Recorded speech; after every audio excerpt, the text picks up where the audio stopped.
بسم الله الرحمن الرحيم. اللهم الهمني رشدي واعوذني من شر نفسي. بات الحاد و ارتداد کی چل رہی تھی.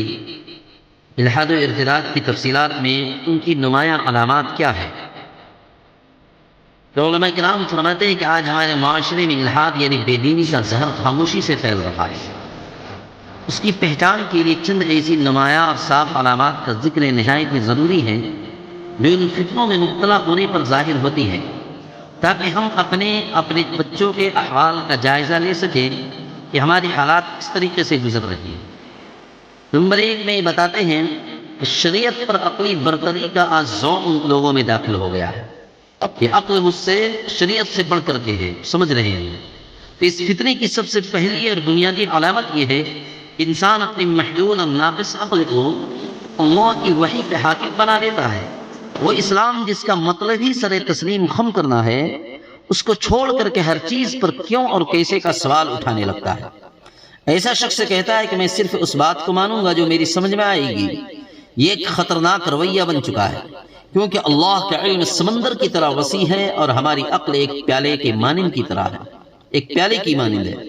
جب یہ لوگ اپنی چھوٹی سی عقل کے ترازو میں اللہ کے احکامات کو، جیسے سود کی حرمت ہے، پردے کا حکم ہے یا وراثت کے قوانین ہیں، ان سب کو تولتے ہیں اور ان کے سمجھ میں نہیں آتی یہ بات تو ان احکامات کو فرسودہ کہہ کر کے ماننے سے صاف انکار کر دیتے ہیں.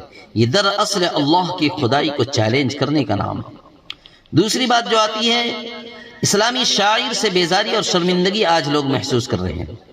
بڑی علامت یہ دوسری ہے کہ انسان کو اپنی اسلامی شناخت اور دینی علامات سے شرمندگی محسوس ہونے لگ رہی ہے، وہ احساس کمتری کا شکار ہونے لگ رہا ہے.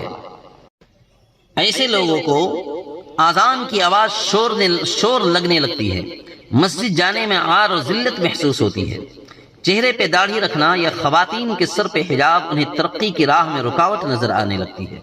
یہ لوگ دین پسند طبقے کو حقارت اور گری ہوئی نظروں سے دیکھتے ہیں اور انہیں دقیانوسی، قدامت پسند یا مولوی مائنڈ سیٹ کہہ کر کے ان کا مذاق اڑاتے ہیں.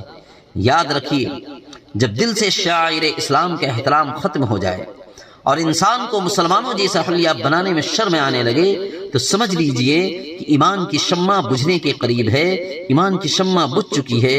اس لیے چاہیے کہ ہمیں ان چیزوں سے پرہیز کرنا چاہیے اور ہمیں دین اسلام پہ فخر کے طور پر عمل کرنا چاہیے. اللہ نے سب سے بہتر دین ہمیں دین اسلام عطا فرمایا ہے. ہمیں ان باتوں پہ اللہ تبارک و تعالی عمل کی توفیق نصیب عطا فرمائے.